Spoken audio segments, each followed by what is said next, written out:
Soul didn't get an opening in theaters thanks to the pandemic in 2020, but it did get high praise coming out on Christmas Day to Disney+.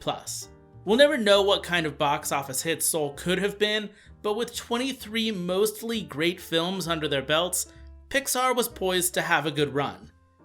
My short review of the film is, it's great. When you think you know where it's going, it pivots in a direction that's got an even bigger impact and a more meaningful message.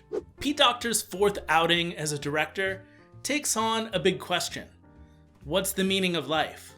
But Pete Docter has always been interested in abstract concepts and life itself, making him one of the most mature and interesting storytellers at Pixar Animation.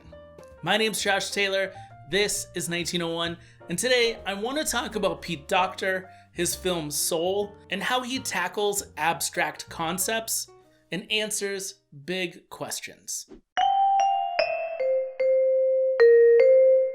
I'm a sucker for big abstract films. Movies that you need to talk about afterwards because you start contemplating your own ideologies, your own way of life. And Soul is one of those films. We follow Joe Gardner as he tries to make his way essentially out of what is limbo back to his regular life, back to his body, so that he can play a gig as the piano player for Dorothea Williams. Someone we're supposed to think is a star, or at least some kind of pseudo-star, considering that she's playing just a local club in downtown Manhattan to probably about 100 people. What we end up learning about Joe is that once he accomplished his goal and dream in life, he was left with a strange feeling of not knowing what to do next. It wasn't this euphoric experience he dreamt that it would be. Williams explains to him, I heard this story about a fish. He swims up to this older fish and says, I'm trying to find this thing they call the ocean. The ocean, says the older fish. That's what you're in right now. This, says the young fish, this is water. What I want is the ocean. You don't realize you're in the ocean. You just think you're in water. Meaning that Joe has struggled his entire life with this purpose to be a full-time jazz pianist. But if he could get away from the tunnel vision, he could see the larger scope of his life and the wonderful moments that he's lived and will continue to live. It's this big abstract idea that feels far more adult and mature than many of the animated films that have come out in recent years, even from Pixar. Listen, I love The Incredibles, a story about having a midlife crisis and the purpose of life being explored. And even though it does have a few abstract ideas, it doesn't have some big abstract theme that the story needs to resolve. It's based on how society treats superheroes. It's not introspective. Looking within to find the answers and changes isn't the moral of The Incredibles. It's also not a Pete Docter film. It's a movie by Brad Bird. Love Brad Bird, love Tomorrowland, and probably love that movie more than most people, but Bird's forte isn't taking on major abstract concepts. Tomorrowland proves that, and critics will let you know. But Pete Docter has been around Pixar since its beginnings and helped co-write Toy Story, a film that looks at the concept of change and the introspective struggles of Woody. Docter's first directorial debut would come a few short years later, though, with Monsters, Inc., a film that also focuses on change and the fear of change in a societal way, but also with friendship. Despite all the things happening around them, Monsters, Inc. takes an introspective approach to friendship. At first, Mike blames Sully for ruining their friendship, but then realizes that it isn't ruined at all, just evolving into something different. And that's not a bad thing, it's just change. Monsters, Inc. is probably Pete Docter's simplest film in terms of answering big questions. Monsters, Inc. asks how we deal with change. But his next film asks not only how we deal with change, but how we deal with love, loss, and grief. If you didn't notice how great of a storyteller that Pete Docter was with Up, you should have. Up was the second animated film in history to ever be nominated for Best Picture at the Academy Awards, and it's still a film most people think of when they think of top-tier Pixar films. The opening of Up might be one of the greatest 5 minutes in film history.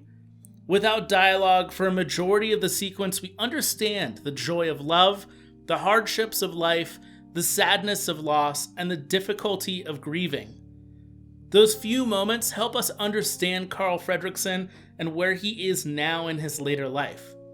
As the film progresses, he meets Russell and Doug and Kevin, but his mission to fulfill a trip to Paradise Falls, a vacation that he and his wife had been planning their whole lives, leaves him still grieving, still bitter that his life with Ellie, his best friend and lover throughout his life, was over with. And I've personally seen this scenario. My grandfather died in the late 90s, and my grandmother had a hard time coping with that. And since then, she never fully recovered. She went on one family vacation, and that's because my mom and I forced her to go the same summer that my grandfather passed away. And other than that, she became a shut-in, slowly stopped seeing friends and family, and became bitter and negative towards everything in the world. But my grandmother's case isn't unique to me. There are a lot of people out there that just simply don't cope with loss. And when Carl finds the old photo album he and Ellie had put together, he finds that she enjoyed her life with him and wrote a note stating, "Thanks for the adventure. Now go have a new one." Ellie understood that life had to move on without her. She lived a wonderful life with Carl and wanted him to continue having a wonderful life even though she couldn't be there with him. Grieving allows us to understand that we'll never lose what we had, but we can move on, love again, and create relationships that are just as fulfilling as the ones that we'd had. Up isn't a film that really cares about its villain or what the rest of the world is even doing.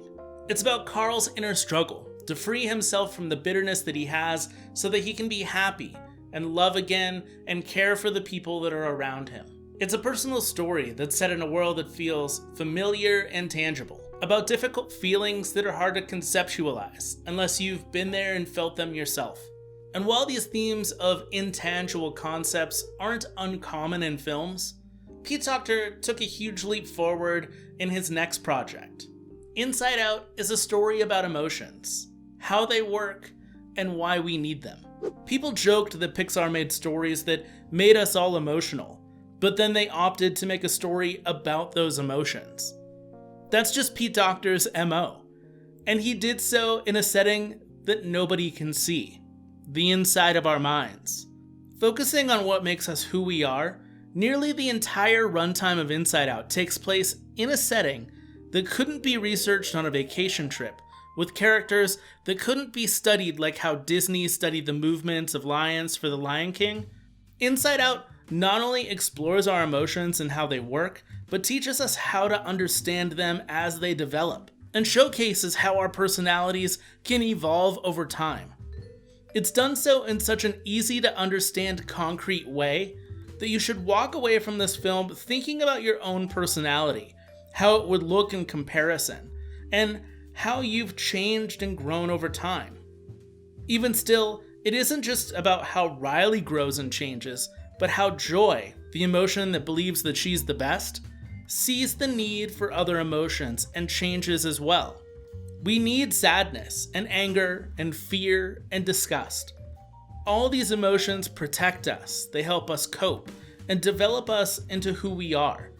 And we may not just feel one emotion at a time, but multiple, creating memories that last throughout our lifetimes. I realize that I probably just gave the worst summary of the movie, but Inside Out is a difficult film to box into a 2-sentence summary, because it's a movie that you have to see to fully understand what Pete Docter is trying to tell us. It's a complex story that makes you want to understand it further, so that in return, you can understand yourself more. And that brings us to Docter's fourth film, Soul. Pixar films have certain formulas, like how they're all buddy pictures, Woody and Buzz, Mike and Sully, Lightning McQueen and Sally. Soul is no different. We get Joe and 22. The formula gives us just enough familiarity and makes us comfortable, even when put into a setting that we're unfamiliar with. Inside Out takes us inside of our mind, but Soul takes it one step further, to the great before, a place where souls live before they end up on Earth. It's a setting that's filled with intangible things. It feels like a place where you could put your hand through almost anything you tried to touch. It's got wiry glowing figures, Dr. Seuss-like buildings, and hills that are made out of something, I guess. When we aren't planted firmly on the ground of New York City, we're chasing lost souls in a pirate ship that sails through the sand, walk through the memories of life, or take a stroll through a place that has literally everything. Like Inside Out, Soul isn't interested in the larger outside world. We can infer that Joe lives as a black man working at an underfunded school with mostly minority students, dreaming to just make a few bucks playing at a club in what is likely Harlem. But none of that matters.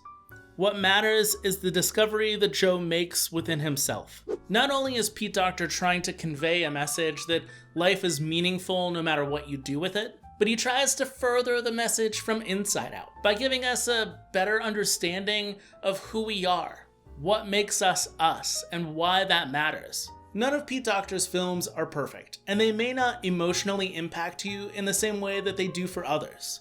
Asking big, conceptual, abstract questions about life doesn't bring along concrete answers. But that's the genius in Pete Docter's stories. Listen, at this point, we should stop saying, yeah, it's a Pixar film, it's gonna be great. Sure, usually they are. But we should start talking about Pete Docter as a uniquely brilliant storyteller and director, who's using the art of animation in ways that nobody else is. He's asking big questions and giving us the opportunity to see those answers come to life. He's doing so in a way that appeals to all ages. And he isn't just making us invest in his characters, he's helping us invest in ourselves. Man, I made it through that whole video without crying. Pixar, you always make me cry. I'm so glad I made it through that video without crying. If you're interested in more Pixar-related videos, I've got a whole playlist. You can check those out right over yonder, over here on the playlist. If you want to check out some other videos, you can over there. If you want to help me out on Patreon, become a patron, help support the channel, that'd also be great. And if not, if you just want to hang out, watch some more videos, make sure to subscribe to the channel. And thank you for watching, my friends. And until next time, keep moving forward.